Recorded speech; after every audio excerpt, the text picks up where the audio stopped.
is sort of dishonest intellectually to say that somebody hears it directly from God. I think that when a human being interprets the law, that there's an element of God within that interpretation, but there's also the human. Okay, well, you cannot talk about birth rituals without talking about circumcision and bris. And I know that all of you have been waiting for this because it's just the tip of the iceberg. I'll start with a story. Way back in the time of the samurai, there was a powerful emperor. This emperor needed a new head samurai, so he sent out a message to everybody he knew for them to send a message to who all knew, and so forth. A year passes and only 3 people show up. A Japanese samurai, a Chinese samurai, and a Jewish samurai. The emperor asked the Japanese samurai to come in and demonstrate why he should be the head samurai.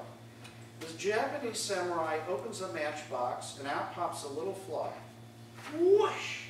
The fly drops dead on the ground in 2 pieces. The emperor says, "That's very impressive." Then the emperor asks the Chinese samurai to come in and demonstrate why he should be the head samurai.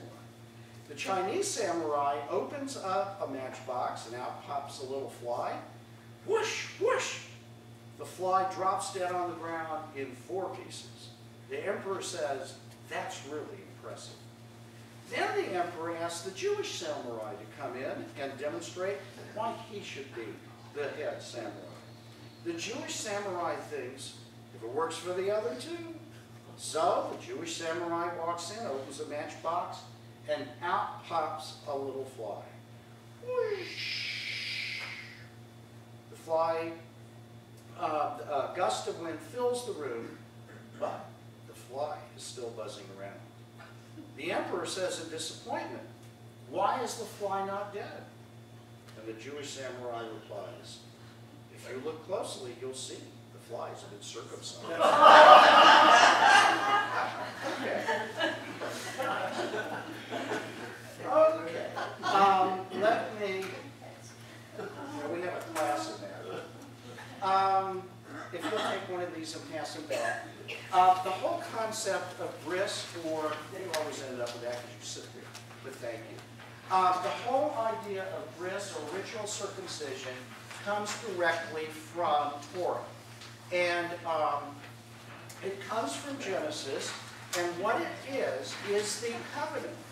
It is the sign that a special pact, a legal agreement has been reached between God and Abraham representing the Jewish people. God says he will keep the Jewish people alive, make us as multitudinous as the stars in the sky and the sand in the sea, and also that he will protect us and, apropos of the upcoming UN action, keep us safely on the land of Israel. On the other end of this legal agreement is Abraham, who promises that on the 8th day after birth, every Jewish male will be circumcised. Looking here at Genesis 8:17, God further said to Abraham, "As for you, you and your offspring to come throughout the ages shall keep my covenant. Such shall be the covenant between me and you and your offspring to follow, which you shall keep. Every male among you shall be circumcised. You shall circumcise the flesh of your foreskin, and that shall be the sign of the covenant between me and you. And throughout the generations, every male among you shall be circumcised at the age of 8 days. As for the homeborn slave and the one bought from an outsider who's not of your offspring, they must be circumcised, homeborn, and purchased alike. Thus shall my covenant be marked in your flesh as an everlasting pattern. And if any male who is uncircumcised fails to circumcise the flesh of his foreskin, that person shall be cut off from his kin. He has broken my covenant." So that is where it comes from. Now, it leads to a number of questions. First of all, why the 8th day? Why the 8th day after birth? Yeah, Jessica. I think I read that they want the child to experience all 7 days, like creation, and then also to have the sweetness feel the sweetness of Shabbat. Okay, that's a lovely explanation. Anybody else? Bleeding. No, it's good. Bleeding. Bleeding. Go ahead, Doc. Well, the child, they bleed early, like by the 8th day, they usually have the anticoagulant that they don't bleed. Very good. Anybody else? Why do they do that? Well, one of them, by the way, nobody knows. There's nobody really wants the answer. It just seems sort of arbitrary. Like Dr. Feldman, I kind of agree that as a result of trial and error, I think they finally decided if they're doing it on an infant, that because there's enough coagulants, it was clear to them that most kids survived and didn't bleed to death by the 8th day, and that must have been the earliest that it could have been done if one did it as an infant. One explanation that I like is that in 6 days, God created the world. On the 7th, God rested. And on the 8th day, human beings take the raw material that God has given us, reshapes it, reforms it, makes it into something beautiful, which is symbolic of what we do with the raw material of life that God gives us. And we are co-creators with God in the ongoing work of creation. And the reason I like that is that it also is right behind and underlies our interest in social justice. We are out there helping people who are in need of help, not only because we were once slaves in Egypt, I'm going to make it warmer, not only because we were once slaves in Egypt, but also because we believe that we can make this a better world. We believe that it is the raw material that God has given us, and we reshape it and reform it, and hopefully make it into something that is a better world. There is in Hebrew something called tikkun olam, the repair of the world. The world we've been given is broken in its pieces. Our job is to pull them together and make this a better world. But again, as I said, no one knows for sure. One of the other answers I think very well might be is because it's not 13. We know from our anthropological studies that most cultures circumcise their boys at age 13 as a sign of puberty. And as much as this entry and this decision and choice of the 8th day in the Bible is the mark of a covenant, an agreement between God and the Jewish people, I think it was also a statement. A statement that we as Jews, A, are going to do things differently. Therefore, if we do things that in an outwardly observable way that are different from our Canaanite neighbors, or our neighbors, we can be identified for who we are, and there will be no confusion. We know our tribe, they know their tribes.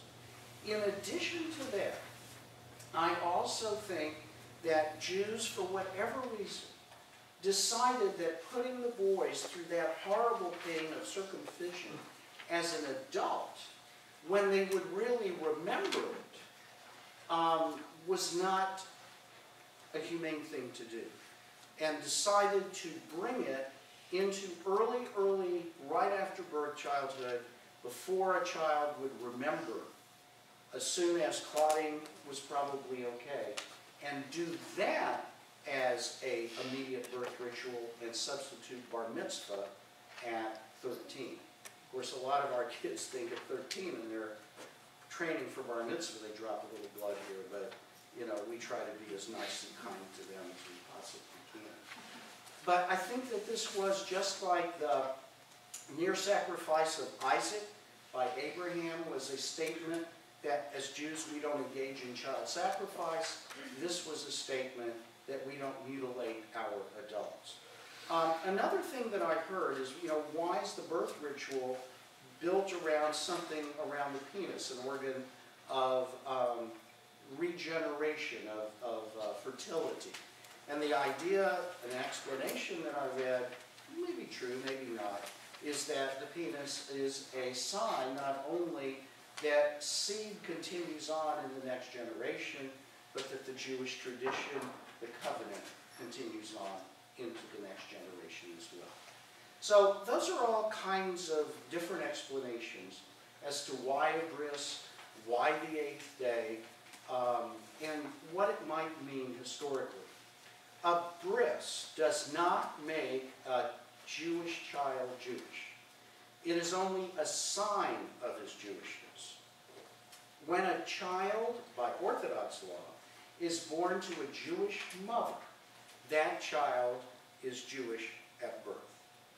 When a child is born to a non-Jewish mother who then converts, that child is not Jewish until that child is converted in an infant conversion.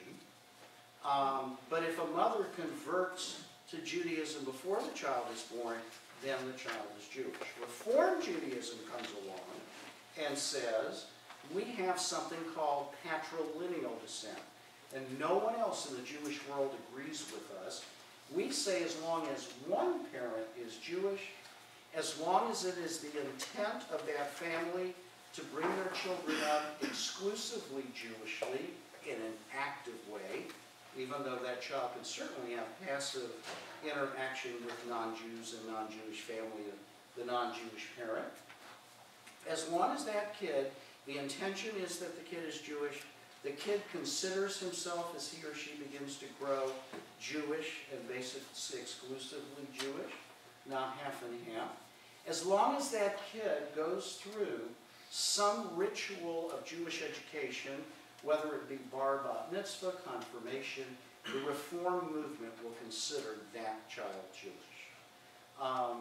Big problem today among Reform Jews versus the rest of the Jewish world, because the rest of the Jewish world accuses us of messing up the identity situation, because we have two different methods of determining who's Jewish and who isn't. But I thought you would find that interesting. But again, the circumcision itself is simply a mark, an outward identifying way of saying that this kid is Jewish. In fact, it was very interesting that in the Greek times, when they had the Greek games, and the Greeks would go into the stadium and wrestle naked, Jewish men who had had circumcisions as kids often wanted to go and didn't want to be seen and known as Jews. And the Greek medical community was able to find a way to re-sew on something that looked like a foreskin so that these folks wouldn't look as if they were Jewish. So those are the extent to which, we know the Nazis, if they wanted to make certain that a Jewish kid was or wasn't Jewish, and it was a boy, the first thing they would do is go and look for the foreskin. If a child is circumcised on any day other than the eighth day, but I'm going to add a proviso to that in a minute, but if a child is circumcised before the eighth day, or isn't circumcised on the eighth day, but is circumcised, and it's not done with prayers, it's not considered a bris. It's considered a circumcision, but it's not considered a bris. Today, we have many Jewish parents who go ahead and have their kids circumcised in the hospital. Given insurance realities today, it means that most of these kids then are circumcised 2 days after birth, which is not a circumcision. It's a circumcision, but it's not a bris. It's not part of the covenant. I say to young families who are going to have, to moms and dads, who are going to have children, if they're going to have little boys, I say to them, if you're going to call your child Jewish, please give content. Please do what it is that people do who bear the label Jew. In other words, I think you should be able to tell your little Jewish boy one day that yes, he had a proper circumcision, that it occurred. It was done either by a moil or a doctor with the rabbi there. He got his Hebrew name. It was done on the eighth day. The problem with any kind of hesitation with that is that A, the child never gets to say yea or nay, and 2, you only have a short period of time to make that decision. I mean, the eighth day comes and goes.